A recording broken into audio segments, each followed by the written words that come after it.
of a surprise, and that is not a typo for Brendan Patrick. He is playing Kano. I spoke to Brendan yesterday. Brendan loves his deck choice. Loves it.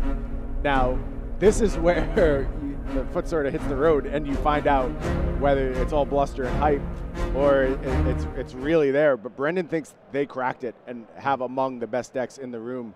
And you sort of see why. I mean, I don't want to gloss over Bryan's choice either here. Playing Dash, and Dash, not a hero we thought would have a huge representation here today. I'm not surprised to see it, though. I think the setup can possibly pay dividends. I don't know, though, that the Dash players have accounted for Kano in their plans. Only Arcane Barrier 1 on the side of Bryan. Achilles Accelerator, the only piece of Arcane Barrier. And that means Brendan's going to be kind of free to do his thing.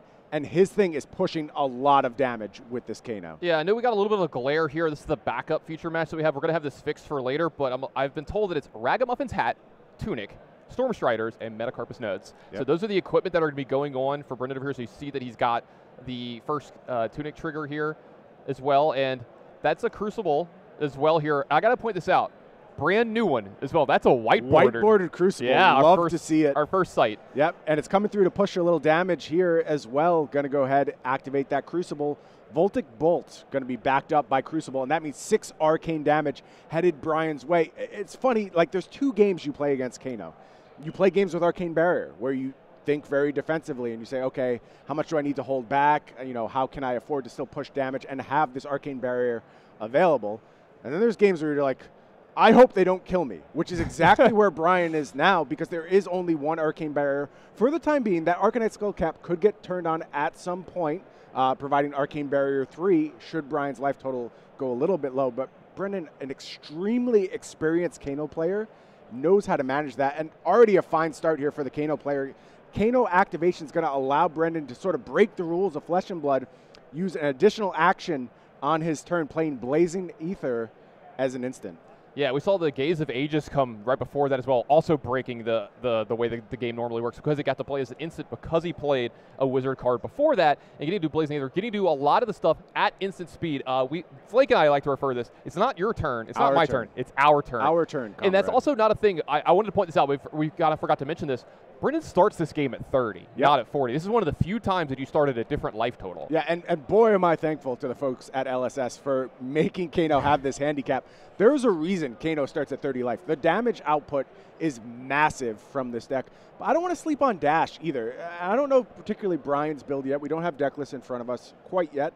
But I would expect we're probably dealing with a boost dash, and there you see one of the key elements of boost dash. It's high octane. That's going to go ahead and create some extra action points for Bryan. And dash, when it gets loaded up with these action points, can push damage and make things happen. Yeah, this is a very, even one of the most, probably the most impactful card out of the dash decks. You know, you see cards in certain decks, like we talked about Oak and Old a lot in the other match that we did this round. It's like the card to look for, the most impactful card. High Octane, that's one of the cards here for dash. This is one of the cards that really, really supercharges this deck and makes it to the level that it is. It makes it actually good. Absolutely. Immediately replaces itself. Going to go ahead and draw a card off that. And every time you boost a card this turn, +1 action point. Of course, when you're boosting a card, that already has go again. So what this leaves you with is a stockpile of action points where you can go ahead, activate that Teklo Plasma Pistol, just pew, pew, pew at your opponent. You're feeling like Flake, Han Solo, just going to war over in the cantina as he's about to board the Millennium Falcon. See, now, exactly that scenario. I'm going to say this right now. I don't know all of the. I'm a Kano novice. I don't know everything. But when you go into Star Wars, you're going to me and Flake's territory. I got you there. Yep. In the Mos Eisley Cantina. Yeah. Get the music going. I feel like any of the turns where Brendan's going off, the music should actually just start. That would be good. That would actually be great. I would like that. I'm sure someone at home is going to cut that for us and put it up on YouTube. But all right, so it looks like we got a, what is this, a zipper hit? Yep, zipper hit going to come down. Of course, that does have boost, pushing just a little bit of damage. Blue zipper hit, not really what you want for your damage output, but may get there eventually with these action points piling up on those pistols. Hasn't done his Han Solo impersonation just yet. Looks like another attack card from hand. And I think this is a payload from Bryan here. You don't see a lot of payloads these days in Dash. Kind of surprised this is the inclusion, but obviously if you're coming to the Pro Tour with dash, you're looking to do something a little different. And this is going to push some damage, gets dominate due to the previous boost. Yeah, this is one of their bigger attacks as well. This is a red payload, so it's going to be attacking for 6. And since there has been a boosted card, this combat chain, it has dominate. And sometimes the Kano deck does actually block. It does. It does. It's not just fire off the entire combo. It's use your resources appropriately, block when it makes sense to, and then go ahead and fire off. I want to point something out on Bryan's side here. Dash, of course, the hero ability, it allows you to start with an item in play. Those items, they've varied over time. Typically, you use them to empower your pistols. I think it's a little cut off. I'm pretty sure that's a Teklo Pounder. Teklo Pounder, what it does is it adds +2 to your attack, your first attack every turn, your first boosted attack. If that is the case, that tells you exactly what Bryan's trying to do here. You just want to push that damage as fast as possible. And this is a new add from Everfest. It has kind of revitalized Dash. We saw it during Blitz season. It allowed these Dash decks to, along with Goliath Gauntlet, which Bryan was also packing, really push out early damage. That's going to be critical against this Kano. A lot of early damage as well. Brendan already down to 18 since he starts at 30, and it looks like I have another Crucible activation into Reverberate here. Yep, Reverberate going to come down, do a little bit of damage. This allows a second play. Gaze the Ages, going to be the follow-up. Second one this turn, so that's going to head back to hand after it does a little opting. This is a really good one here. So there's a free card that lets him opt that he can play as an instant if he's played something else this turn. Now it goes back to his hand, and the fact that that's really important because it's blue, right? Oh, it's huge. I mean, that's a Kano activation right there. And it looks like that Kano activation is going to be used for a second Reverberate. So could go a little bit deeper. It doesn't look like Bryan has used that Arcane Barrier on either of these Reverberates. So damage is going to go through, but that's going to be it for Brendan's turn. Just going to go ahead, push that small amount of damage, draw up for the next turn. And here's the thing. If you're on Brendan's side, or say you haven't seen Kano before, and you go, well, Brendan is at 18, took 12 last turn. This game could just end at any point. You're right. But it could also end in Brendan's favor because Kano can play on your turn, and that damage output, like we said, can come out of absolutely nowhere. Hey, look, I just made it on screen. There's T-Bone. T-Bone making the cut, going to push for 5 damage. Of course, T-Bone, if it's boosted, has to be blocked by some equipment. You're going to see Brendan with the Ragamuffin's hat at the ready.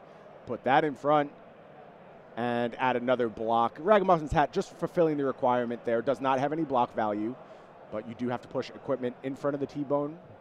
Very good distinction there. If it has 0 for the block, it is still allowed to block. Correct. Yeah. And I like the point that you made about, like, this game's going to activate, operate on axis that's a little bit different. Brendan, he might look like he's not doing much on his own turn, maybe block a little bit, but at any point in time during Bryan's turn, if he gets down to where he has, like, no cards in hand, 1 card in hand with an attack on the chain, Brendan can start our turn. Our turn, yep.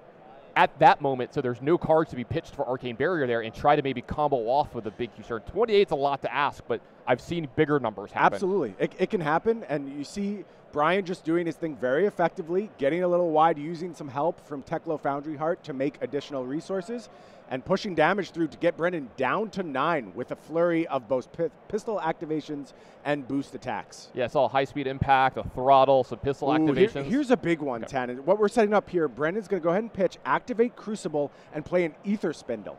What that means is 5 arcane damage heading Bryan's way, and that's going to allow Brendan to go ahead and opt 5, setting up the top 5 cards of the deck. When you combine that with Kano's ability, you can just kill. You can absolutely blow your opponent up. And I think all those cards just went to the top of Brendan's deck. Is that the scariest thing playing against Kano? Absolutely. If you're on Bryan's side, you are terrified right now because Brendan knows time is running out in this matchup. At only 9 life, this could be the turn. This could be the moment where Brendan has to go for it. But you see the resources stack, that Tunic on 3 counters, Metacarpus node ready to go, Storm Striders ready to go. All these things could lead to explosive damage output here from the Kano, and here comes 6 damage. This is probably going to tell the tale of this game. If you see Brendan line up a block, he's saying, I need more time. I need to set things up a little bit more. If you see Brendan just take 6, though, that means he's firing at some point soon. Yeah, we're ready to go. So Brendan's got a gun pointed at his opponent, loaded. He's ready to go, but does he have enough ammo in the clip to finish off the 23 points of damage from Bryan here? Speaking of a gun, you got to fear that Teklo Plasma Pistol once you get down to a low life total. The Teklo Pounder pushing that 0 to 60 to 6 damage as opposed to the regular 4. And you've gotten 6 damage out of your starting equipment here. Such a huge, huge boost to the dash All right, deck. so sorry about that time. No, here's the answer to that question that you were asking. Brendan just took it. He's down to 3 here, so I think this is it. This is the turn. It's go time. Going to activate Tekla Foundry Heart on Bryan's side. Look for some more resources. I have a feeling it's only Mechanologist cards in the deck. That's my read on what Bryan's doing here. So we're going to go up to 3 resources.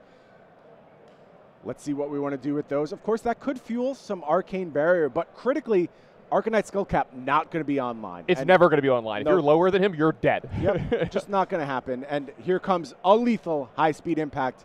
You know what that means. It's either block time or it's go time. And let's see what Brendan wants to do here. It does look like this is going to be lining up. Ooh, lining up for a block. Maybe. Yeah, it's interesting because if you block 3 here, you take 1, you go to 2. And that means you're in that Kodachi spot. You're pressured by those pistols for the rest of the game. Yeah, Brendan, maybe that's what's on his mind right now. You see he's taking a little bit of time here. You got to appreciate anyone who plays Kano at a fast speed, which he has been doing for this entire game.